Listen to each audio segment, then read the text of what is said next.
The ordinary idea, which we all have before we become Christians, is this.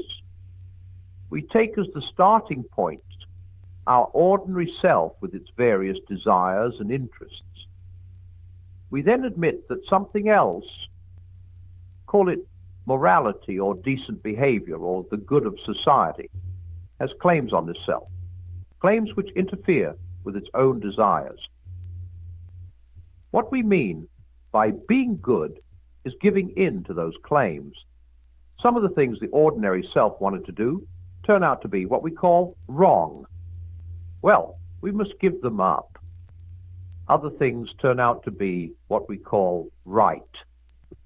Well, we shall have to do them.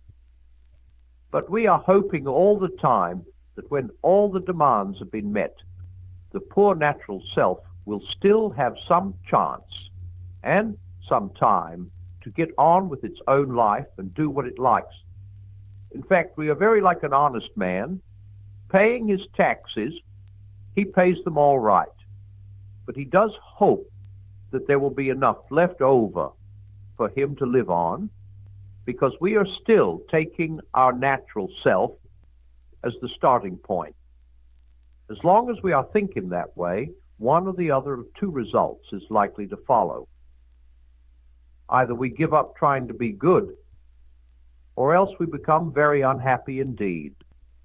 For make no mistake, if you are really going to try to meet all the demands made on the natural self, it will not have enough left over to live on. The more you obey your conscience, the more your conscience will demand of you.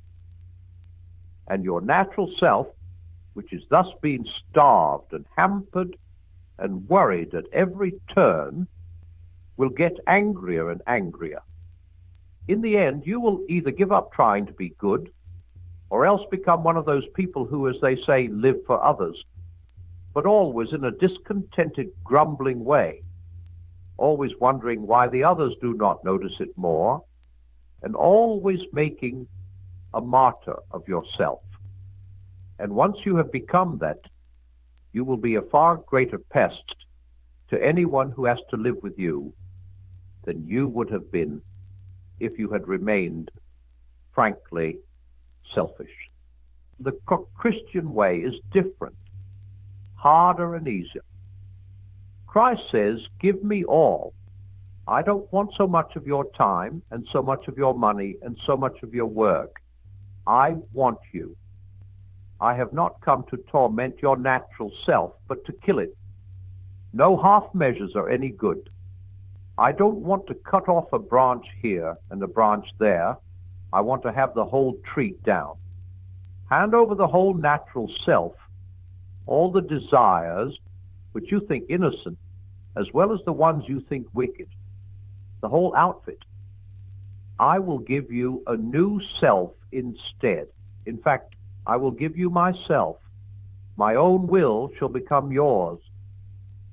Both harder and easier than what we are all trying to do.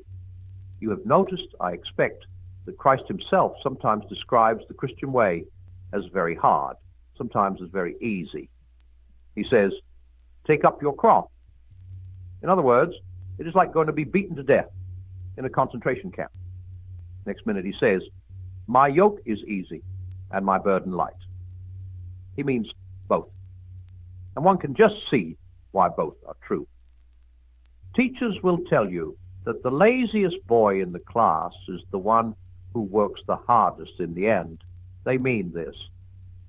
If you give two boys, say, a proposition in geometry to do, the one who is prepared to take trouble will try to understand it. The lazy boy will learn it by heart because, for the moment, that needs less effort. But 6 months later, when they are preparing for the exam, that lazy boy is doing hours and hours of miserable drudgery over things the other boy understands and positively enjoys in a few minutes. Laziness means more work in the long run. Or look at it this way. In a battle or in mountain climbing, there is often one thing which it takes a lot of pluck to do but it is also in the long run the safest thing to do. If you funk it, you will find yourself hours later in far worse danger. The cowardly thing is also the most dangerous thing. It is like that here. The terrible thing, the almost impossible thing, is to hand over your whole self, all your wishes and precautions, to Christ. But it is far easier than what we are trying to do instead. For what we are trying to do is to remain what we call ourselves, to keep personal happiness as our great aim in life, and yet at the same time be good. We are all trying to let our mind and heart go their own way, centered on money or pleasure or ambition, and hoping, in spite of this, to behave honestly and chastely and humbly. And that is exactly what Christ warned us you could not do. As he said, a thistle cannot produce figs. If I am a field that contains nothing but grass seed, I cannot produce wheat. Cutting the grass may keep it short, but I shall still produce grass and no wheat. If I want to produce wheat, the change must go deeper than the surface. I must be plowed up and resown. That is why the real problem of the Christian life comes where people do not usually look for it. It comes the very moment you wake up each morning. All your wishes and hopes for the day rush at you like wild animals. And the first job each morning consists simply in shoving them all back, in listening to that other voice, taking that other point of view, letting that other larger, stronger, quieter life come flowing in. And so on all day, standing back from all your natural fussings and frettings, coming in out of the wind. We can only do it for moments at first, but from those moments the new sort of life will be spreading through our system, because now we are letting him work at the right part of us. It is the difference between paint, which is merely laid on the surface, and a dye or stain which soaks right through. He never talked vague, idealistic gas. When he said, be perfect, he meant it. He meant that we must go in for the full treatment. It is hard, but the sort of compromise we are all hankering after is harder. In fact, it is impossible. It may be hard for an egg to turn into a bird.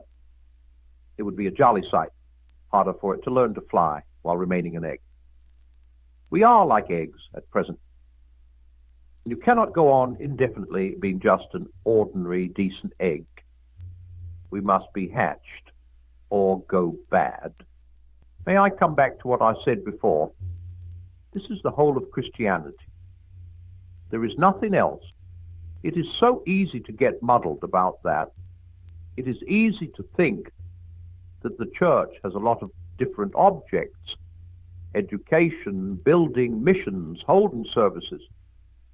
Just as it is easy to think the state has a lot of different objects: military, political, economic, and whatnot. But in a way, things are much simpler than that. The state exists simply to promote and to protect the ordinary happiness of human beings in this life.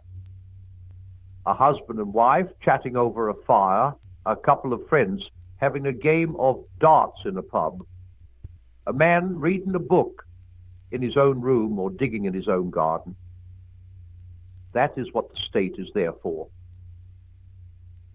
And unless they are helping to increase and prolong and protect such moments, all the laws, parliaments, armies, courts, police, economics, etc., are simply a waste of time.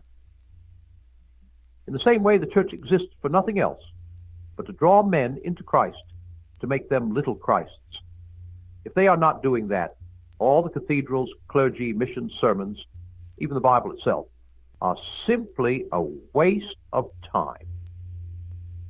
God became man for no other purpose. It is even doubtful, whether the whole universe was created for any other purpose. It says in the Bible that the whole universe was made for Christ and that everything is to be gathered together in him. I do not suppose any of us can understand how this will happen as regards the whole universe. We do not know what, if anything, lives in the parts of it that are millions of miles from this earth. Even on this earth, we do not know how it applies to things other than men. After all, that is what you would expect. We have been shown the plan only insofar as it concerns ourselves. What we have been told is how we can be drawn into Christ, can become part of that wonderful present which the young prince of the universe wants to offer his Father, that present which is himself, and therefore us in him. It is the only thing we were made for. And there are strange, exciting hints in the Bible that when we are drawn in, a great many other things in nature will begin to come right. The bad dream will be over. It will be morning.